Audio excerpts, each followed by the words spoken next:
भाषण देने से पहले मैं सोच रहा था कि अंबेडकर जी शिक्षा की बात करते थे,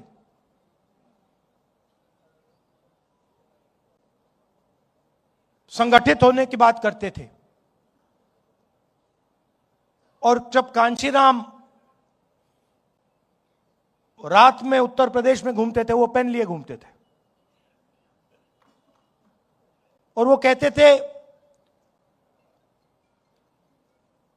कि पेन होता है, लिखाई इस साइड से होती है, शाही इस साइड में होती है, निब इस साइड होता है, ऊपर से कवर लग जाता है 15% का, वो कहते थे। और वो ये भी कहते थे कि पेन को ऐसे होना चाहिए कि समाज का फायदा 15% को मिले मगर 85% को भी मिलना चाहिए, उसमें शामिल वो भी होने चाहिए। अब क्या हुआ? अब बीजेपी ने नया सिस्टम उठाया है। बीजेपी ने पेन और इसको अलग कर दिया, इसको पता नहीं कहां फेंक दिया और उसके लिए इसको लिए फिर रहे हैं।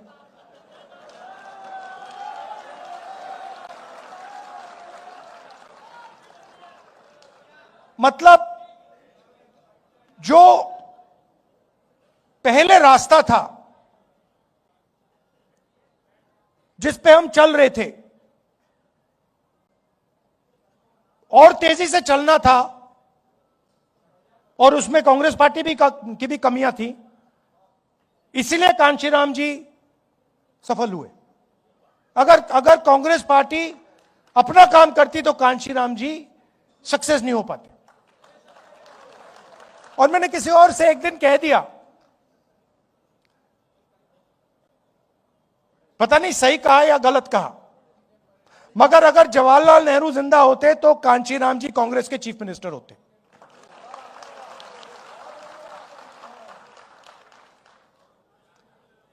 मगर कहने का क्या मतलब है, राजनीति में दो तरीके के लोग होते हैं। एक कहता है कि मुझे ऐसा पेन चाहिए, दूसरा कहता है मुझे ऐसा पेन चाहिए। मतलब मुझे पेन ऐसा चाहिए कि सब लोगों को फायदा हो, समाज में कोई पीछे ना रहे, और अगर हिंदुस्तान में प्रगति हो रही है तो गरीब से गरीब बच्चा किसी भी वर्ग का हो, उस प्रगति में उसको शामिल होना चाहिए।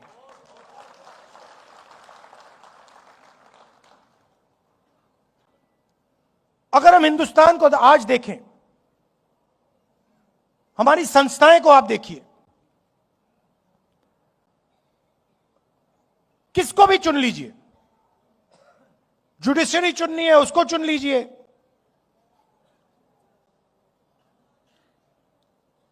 मंत्रिमंडल देख लीजिए, ब्यूरोक्रेसी देख लीजिए, शिक्षा का सिस्टम देख लीजिए, कॉर्पोरेट इंडिया देख लीजिए, किसी एक को चुन लीजिए और थोड़ी सी गहराई में आप जाएंगे तो आपको दिखेगा 85% उसमें कहीं है ही नहीं।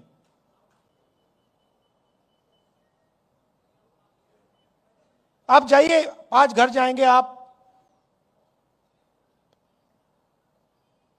स्टॉक मार्केट का समय है, आप इंटरनेट पे जाइए और 500 सबसे बड़ी कंपनियों के नाम ले लीजिए और इंटरनेट पे जाके आप देखिए, उनके सीईओज का आप नाम निकाल लीजिए, उनके सीनियर मैनेजमेंट का आप नाम निकाल लीजिए, और आप देखिए वहां पे दलित, आदिवासी, पिछड़ा, अति पिछड़ा, माइनॉरिटी कितने हैं आप देख लीजिए, आपको कोई नहीं मिलेगा। एक नहीं मिलेगा आपको। अदानी जी की कंपनी में जाइए, उनके सप्लायर्स की लिस्ट निकालिए, उनकी कंपनी को हजारों कंपनियां सप्लाई करती हैं, थोड़ी छोटी होती है, उनकी लिस्ट निकालिए, उनके सीईओ देख लीजिए, आपको वहां एक भी दलित नहीं मिलेगा, एक आदिवासी, एक पिछड़ा वर्ग, कोई नहीं मिलेगा उसमें।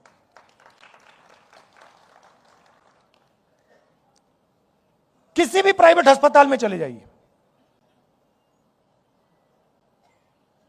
आपके परिवार के लोग बीमार होते हैं, अगली बार आप जाएंगे जरा नाम पढ़िए, अपोलो हॉस्पिटल में जाके नाम पढ़िए डॉक्टरों के, वहां पे आपको एक दलित नाम नहीं मिलेगा, एक पिछड़े वर्ग का नाम नहीं मिलेगा, एक आदिवासी नहीं मिलेगा। और कॉन्स्टिट्यूशन कहता है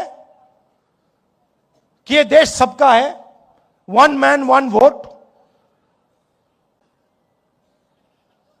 जितनी आबादी उतनी भागीदारी, कॉन्स्टिट्यूशन कहता है कि सारे के सारे लोग एक जैसे हैं, कोई कम नहीं है, सब समान है।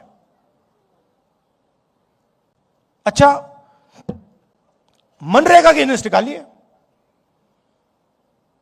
उसमें आपको 85% मिल जाएगा, भरा हुआ है वहां पे वो, आप निकालिए। मजदूरों की लिस्ट निकालिए, जिन लोगों ने ये हॉल बनाया, शानदार हॉल, चमकता हुआ हॉल जिसमें हम भाषण कर रहे हैं, उनकी लिस्ट निकालिए। 60% आपको पिछड़ा वर्ग, अति पिछड़ा वर्ग, दलित, आदिवासी, माइनॉरिटीज में मिलेंगे आपको।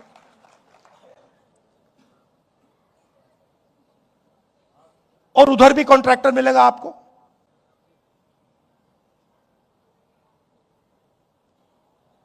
और यह स्थिति खराब होती जा रही है। अगर इंप्रूव हो रही थी तो अलग बात है। पहले कोई छोटा बिजनेस चला सकता था, उसमें 2, 3, 4, 5% घुस जाते थे। पहले पब्लिक सेक्टर हुआ करता था, उसमें मैनेजमेंट में लोग घुस जाते थे। पब्लिक अस्पताल थे, पब्लिक यूनिवर्सिटी, कॉलेजेस थे, उसमें घुस जाते थे लोग। आपने इंटरव्यू की बात की, मैं गया था, दिल्ली यूनिवर्सिटी गया था। इंटरव्यू बच्चों को निकालने का तरीका है। आपकी जात क्या है भैया, आप इंटरव्यू में फेल, सीधी सी बात है। वो सब बोल रहे हैं। आरएसएस के संगठन की लिस्ट निकालिए, जो उनके प्रचारक लोग हैं, जो उनका सीनियर आरएसएस का जो सेंटर है, उसमें आपको एक ओबीसी नहीं मिलेगा, एक दलित नहीं मिलेगा, एक आदिवासी नहीं मिलेगा। तो लड़ाई बिल्कुल क्लियर है। एक तरफ 85% बैठे हैं और उनको कहा जा रहा है कि भैया ये देश आपका नहीं है। कहने के लिए हां, कहने के लिए हम कह देंगे कि भैया आप हिंदुस्तानी हो, मगर जब धन बांटने की बात आएगी या देश को चलाने की बात आएगी या पावर की बात आएगी, तो आप हिंदुस्तानी नहीं हो, आप कुछ और हो।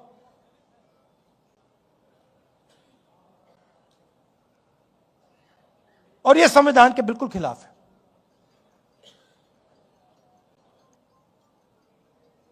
और यह संविधान क्या है?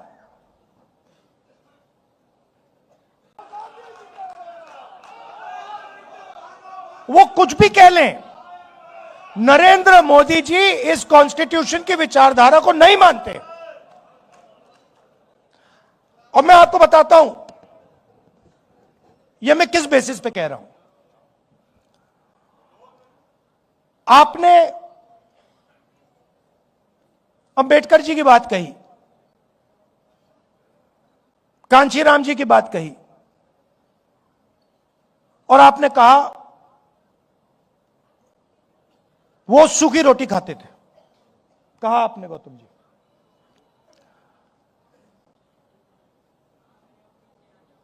और अंबेडकर जी के बारे में लोग बहुत कुछ कहते हैं। कोलंबिया में पढ़ाई की, दलितों के लिए लड़े,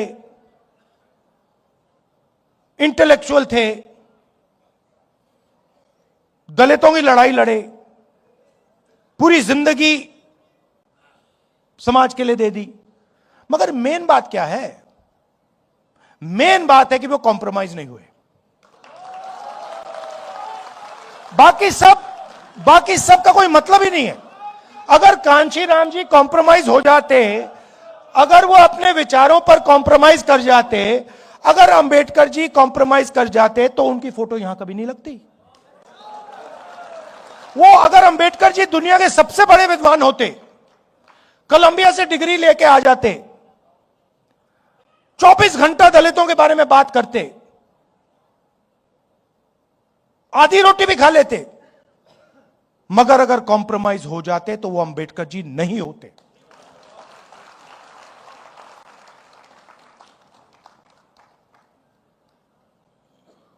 फर्क है अंबेडकर जी में, गांधी जी में, कांशीराम जी में और सावरकर में। बहुत बड़ा फर्क है।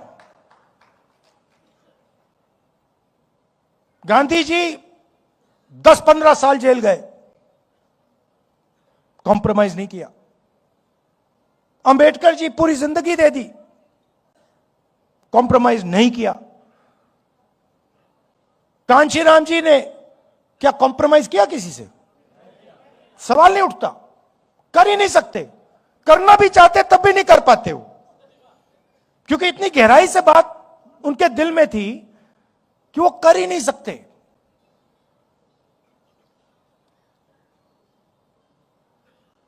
आप मोदी जी का चेहरा तो देखिए ना,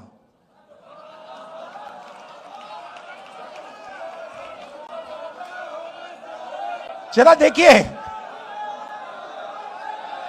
वो उनके संगठन की पुरानी आदत है, ये नई चीज नहीं है। अब मत सोचिए कि ये पहला एग्जाम्पल, पहला उदाहरण है। ये पहला उदाहरण नहीं है, इनका लाइनअप है, ये करते जाते हैं। आप देखिए, आप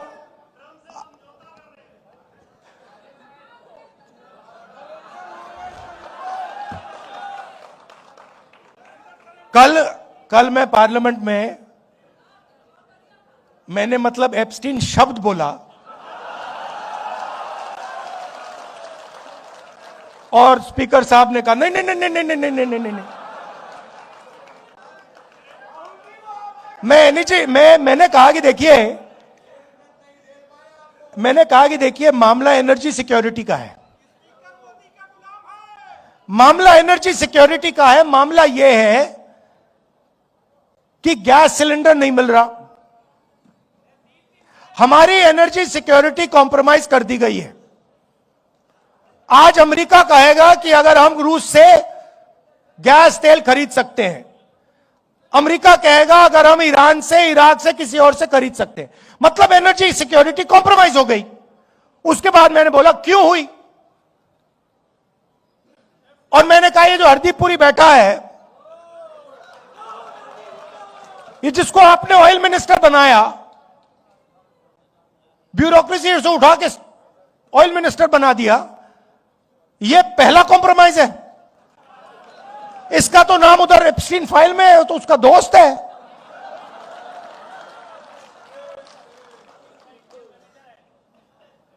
इसकी बेटी के कंपनी में जॉर्ज सोरोस का पैसा गया है।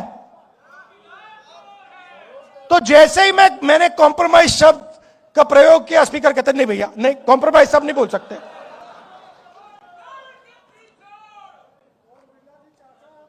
तो अब तो एक साइड एप्स्टीन है, दूसरी साइड अदानी जी। आपने बड़ी गहरी बात बोली, आपने बड़ी गहरी बात बोली। मैंने इसके बारे में कभी सोचा है। आपने बोला कि देखिए कांग्रेस पार्टी गरीब पार्टी है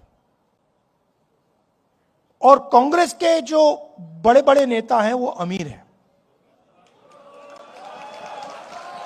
नहीं, मगर आप बात समझिए, हम अमीर पार्टी होना ही नहीं चाहते हैं।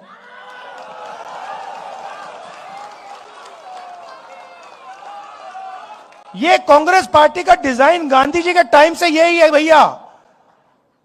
ये जिस दिन अमीर पार्टी बन जाएगी उस दिन वो बीजेपी बन जाएगी। हमें गरीब पार्टी चाहिए। मैं इस बात को मैं इलेक्शन में समझा। इलेक्शन में माखन जी मेरे पास आए, कहते राहुल जी हमारे सारे के सारे बैंक अकाउंट फ्रीज कर दिए। मैंने सोचा भाई अब तो फंस गए, चुनाव आ रहा है, सारे के सारे बैंक अकाउंट फ्रीज हो गए, अब क्या करेंगे।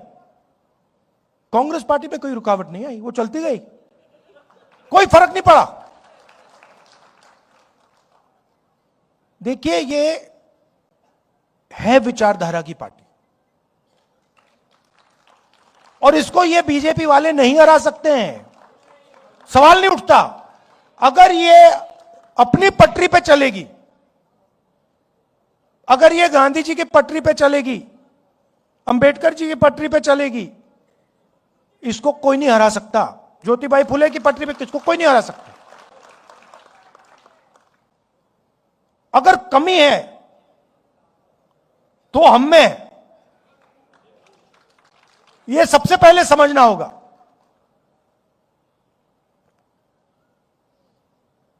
और अब हमने मन बना लिया है, कांग्रेस पार्टी ने मन बना लिया है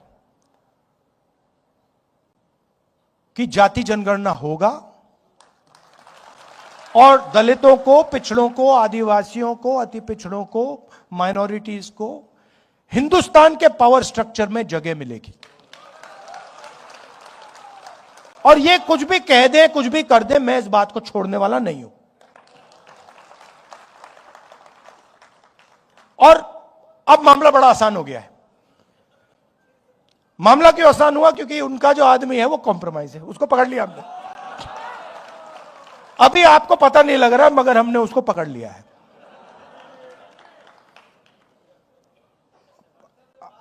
नहीं, वो पकड़ लिया है। मैं आपको बता रहा हूं, मैं आपको स्टेज से कह रहा हूं, साइकोलॉजिकली नरेंद्र मोदी खत्म है। राजनीति में हार पहले हो जाती है, हार पहले यहां होती है, मन में यहां पे हार हो जाती है, उसके बाद होना ही होना है। और आप ये सोच समझिए कि कांग्रेस पार्टी के जो कार्यकर्ता हैं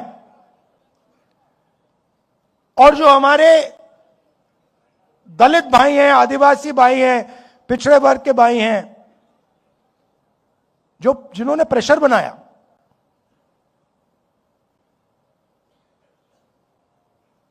उन्होंने नरेंद्र मोदी को खत्म किया है। और मैं आपको बता देता हूं, देखिए